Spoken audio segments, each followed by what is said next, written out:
Here, the first time I'm here at the Science Gallery, and nice to see many faces here. So my talk is going to be on creating music. I'm a professor at IISc, so I belong to the Division of Electrical Engineering and Computer Sciences.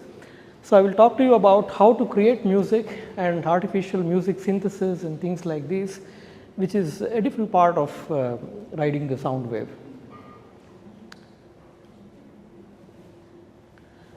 So when we understand music, right, what constitutes music, right?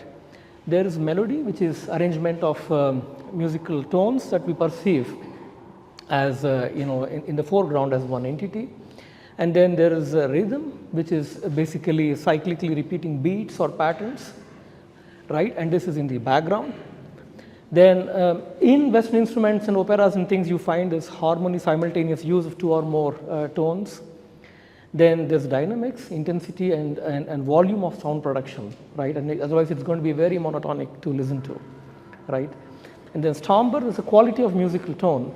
And how many of you, when you have sat through a musical concert, right, when they tune the pitch, right, you understand that it's not the same. The mridangam is also tuned to the same shruti or kattai, right? And then you see that the violin and the mridangam and the vocalist, though it is tuned, it has a different kind of quality, right? So, and that's characteristic of the instrument. So they are just not impulses or frequencies that we think of, but sort of a range of frequencies within a narrow band pass. And texture. Texture is the overall quality of all of these these objects that we have that we perceive as one entity, right? And information is very rich when we think about it, right? It's just not melody. There is rhythm, which is correlating to the melody. Then there are other, many other things, right? So all of it is rich content and information. So music is a form of communication using pleasing sounds and silence.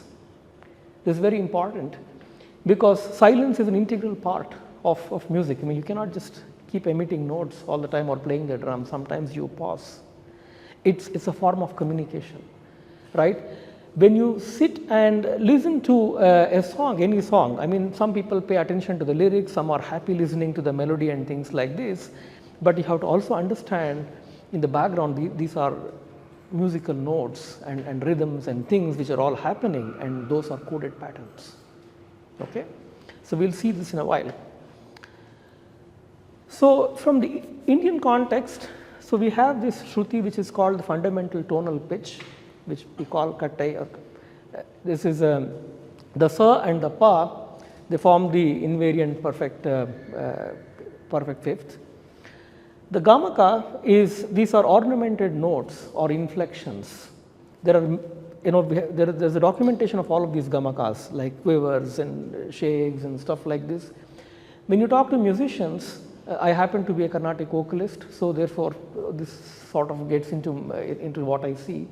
It's much easier when I say, for example, when you say sa re ga ga ga, like re na na ni, oscillations there, ga re ga ma, things like that. Ma is plain note, ma. So you see these gamakams, when you play through the veena and things like this, you have that effect. You see that. And this is a Gayaki style or something, or this way that you can, or vocal cords can produce this.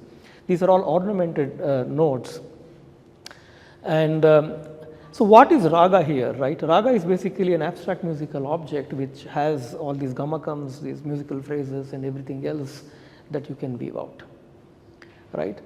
Now, when a composition is set to a particular ragam, then you are blending the lyrics and these notes and everything together.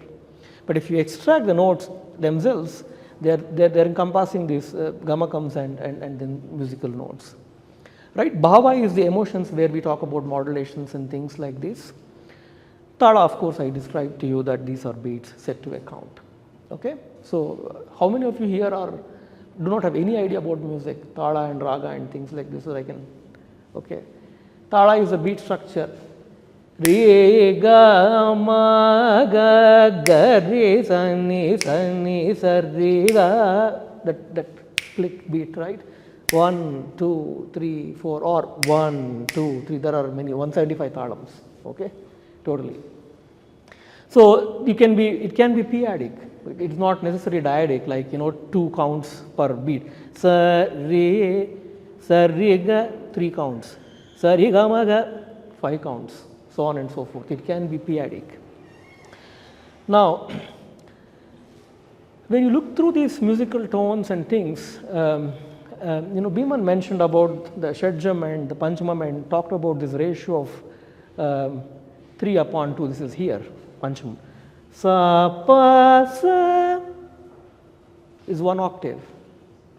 Okay, the Panchamam is exactly at this point, 3/2. And our system beautifully has these notes and all of these.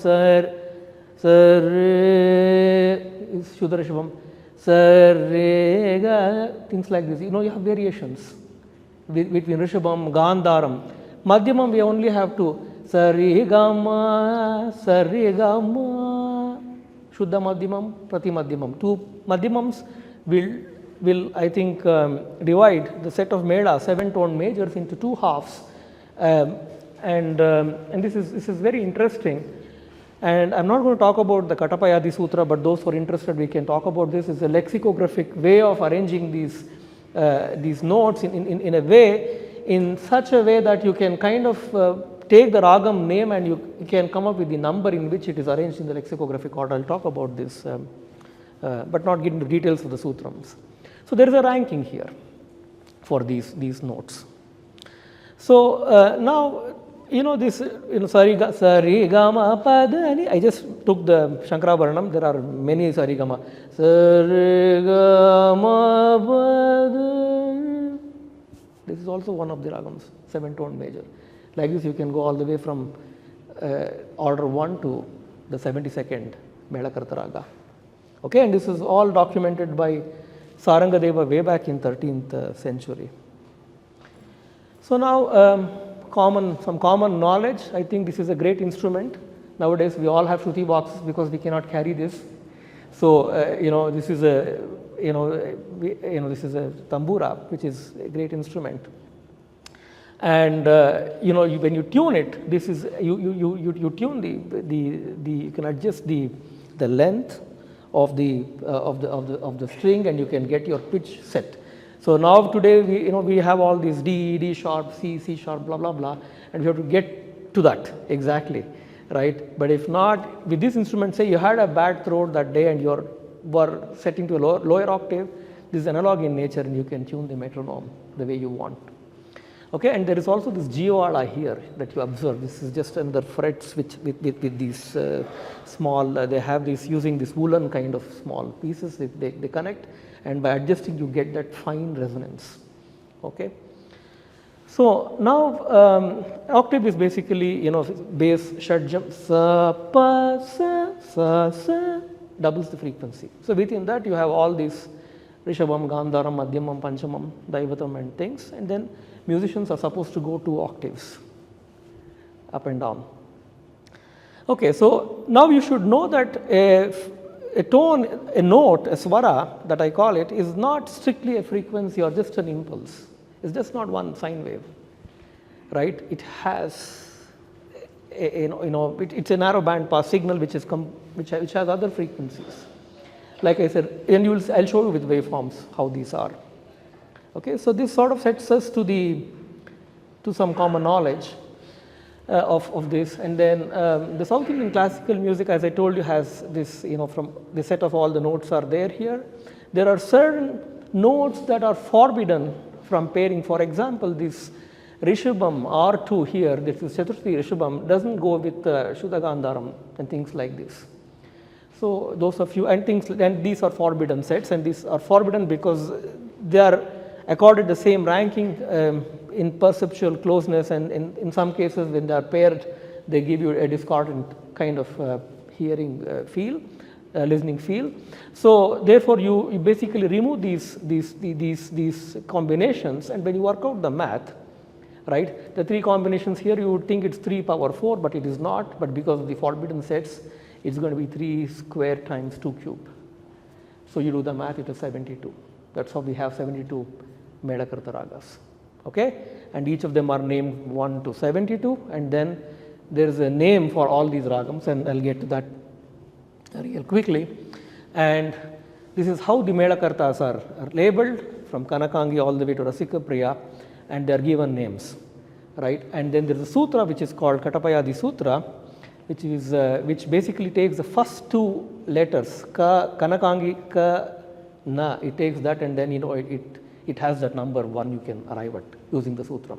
Similarly, for Ratnangi, Ra, Ta, you can get the label 2, things like this. So it's a really beautiful hash function. And you say that modern computer science had all of these, they discovered hash functions, you should go back. This is evidence dating before that, which says that people had these sutras which are hash functions.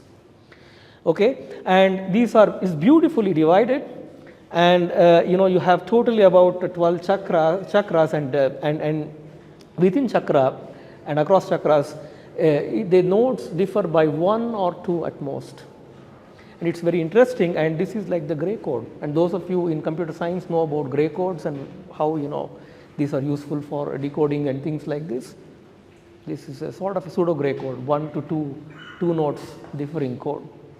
Okay. So now, as I told you, why this is a form of communication, because if you take all of these notes, now you have 7 possibilities in 7-tone major. You just take in 1 octave, just log 7 to base 2 is approximately 3 bits. So you can communicate information using these notes, and this is really interesting. At the heart of why it could be music can be used for communications.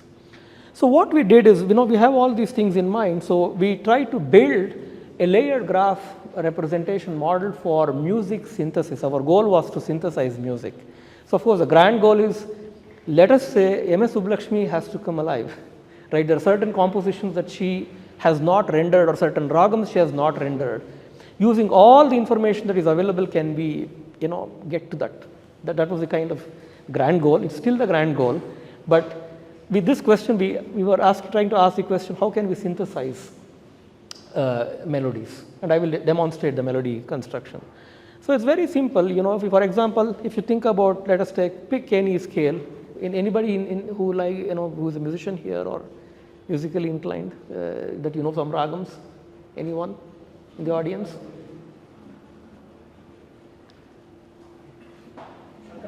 You want Shankarabaranam itself? Okay. Same thing. Sa re ga ma pa da ni sa ni ra pa ma ga re sa. So sa re ga ma ga re is 1 note or 1 swara per unit time.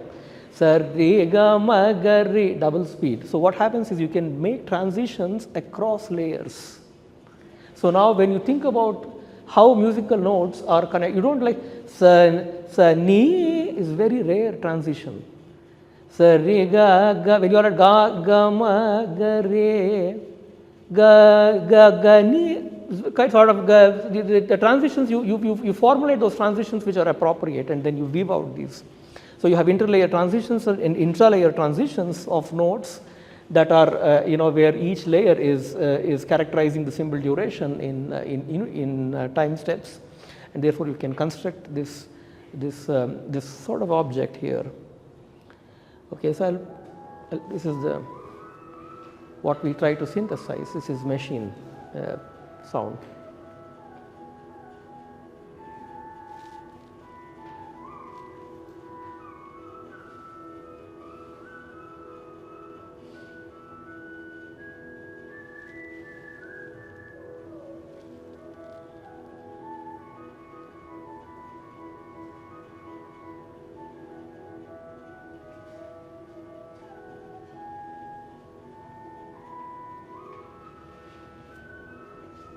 Okay.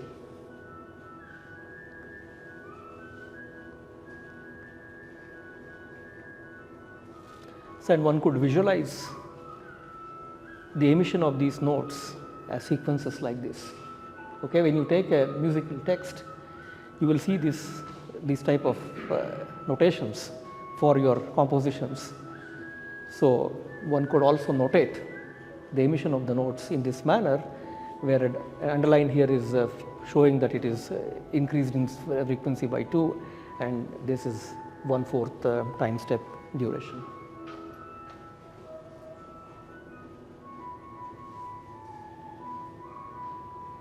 Okay. So I'll go to the other part, which is basically synthesis for rhythm synchronization.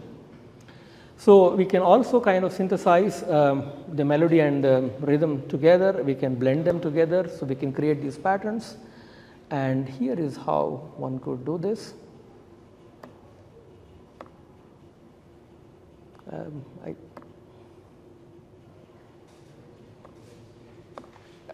I can't click this.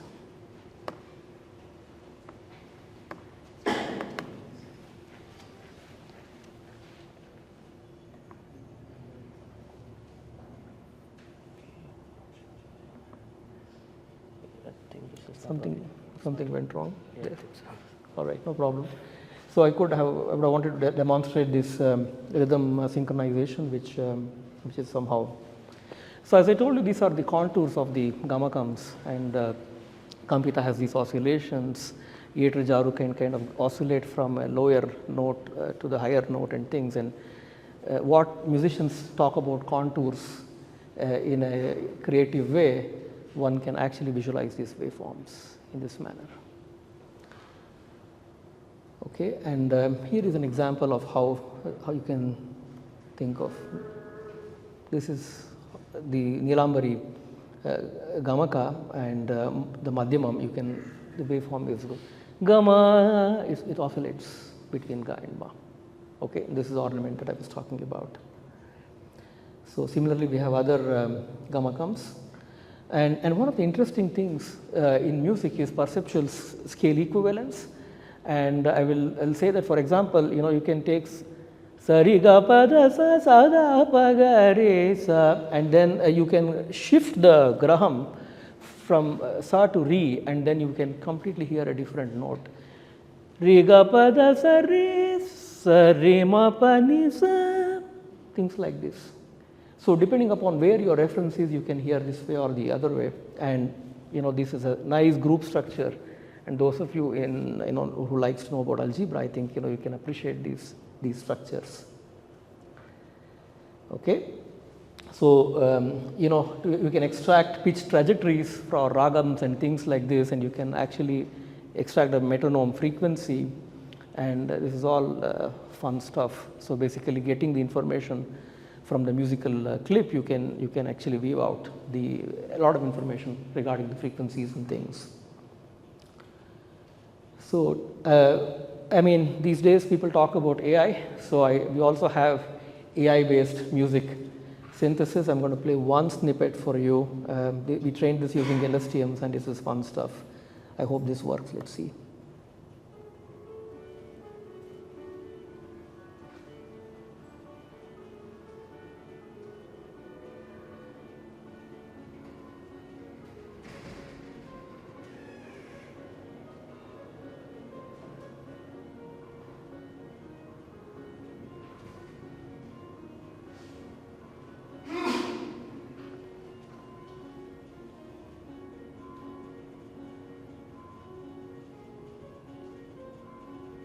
So things like this. So in the interest of time, maybe I should stop this here. So machines can create music. Machines can create text. Machines can do a lot of things. Machines can prove theorems. Okay, we are at this stage. And music theory, physiology, psychology, and physics are all interconnected. And this is where science meets arts, and you require mathematics to explain this. And this is precisely that. I didn't talk about any equations, any theorems. You can look into the paper for the details, and those of you are interested, I can share more mathematics inside that. There's heavy math inside that actually is producing all of this. but for in lay terms, it is just this is all machine made, machine synthesis. Okay. Few things to note: information is additive. Thicker the musical texture, more the information content, and having semantic meanings can give you a lot of information to what we sense from music. Musical sequences are essentially coded patterns from a musical scale. This is something to be noted. Genres are culture dependent, but classical music is the basis of all of these, because we stick to a scale, and then with that you can kind of mix different scales, and that's how you can have film music and things like this. And that is why it's called classical, because you stick to the rules. So future could be genre, musician and composer centric synthesis of virtual reality based musical concerts, where you have bots playing music for you. Okay, so with this I end my talk. Thank you.